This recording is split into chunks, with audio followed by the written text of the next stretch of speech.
So yun mga idol, for today's video, ayan, narito tayo sa Barangay Pilaway dahil na tayo ay tinawagan ng pasahero at nagpapahatid daw si Kuya Sam. Ayun, shout out kay Kuya Sam. Nagpapahatid nga po pala si Kuya Sam sa Barangay San Marcelino sa Tamala, sa General Nakar mga idol. So bali hindi na tayo nakapag-video dun sa ating cottage dahil marami talagang ginawa tayo mga idol. Hindi ko na kayo na-update dun sa ating pagtitinda. Hindi totoo yan. Bola lang yan. At busy-busy nga tayo mga idol, may pagbiyahe, may asikaso ng ating cottage mga idol. So papakita ko na lang sa inyo sa mga susunod na videos natin yung ating ginawa doon sa paggagawa ng cottage. Tapos yung sa pagtitinda, hindi na ako nakapag-video mga idol dahil marami nga tayong hasi.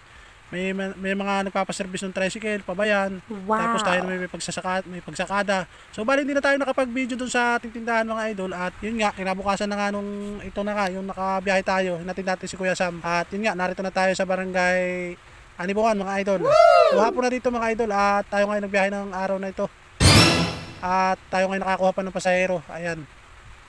At inaantay nga pala natin yung mga pasaherong iyan at nagpapaantay na dahil pabayan na. At yun nga, nung makatapos tayong makapaghatid doon sa pasahero at paluwas, binaba na natin doon sa Raymond. Nice. Ay napunta naman kami dito sa Infanta, dito sa mga peryahan ng idol. Bali dinaanan ko na si Commander doon sa Bulahan at niyaya ko nang magala dito sa peryahan kasama sila Ate Ejen. Ayun, shout out kay Ate Ejen sa dalawa ni Arlene. Ayun, shout out sa mga darling. Para baliw. Hindi nga mga idol at dito ngayon kami magpapauli-uli lang dito sa may bazar at naghahanap kami ng kakainan. Uy, pabasar-basar si paring Corbin. Parang baliw.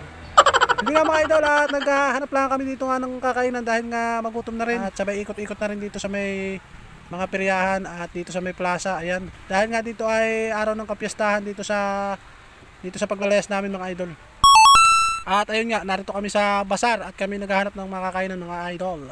So, ikot-ikot lang kami diyan, tumikim-tikim, tapos ay kami nagkakad-lakad na rin dito sa may papuntang kainan. Ayun, shout out dito sa kainan ito mga idol. At ayun nga mga idol, at pumasok na kami rito sa loob at kami nag-order na ng mga pagkain. So, bali order na nga tayo dito mga idol ng mga lutong ulam para hindi na tayo magtagal ng pag-iintay dahil kapag yung lulutuin pa yung ating orderin, yung mga tulad ng tapsin, ng pork silog, ay medyo magugutom na talaga ako mga idol at magutom na talaga. So ito na yung mga ulam natin na in-order mga idol.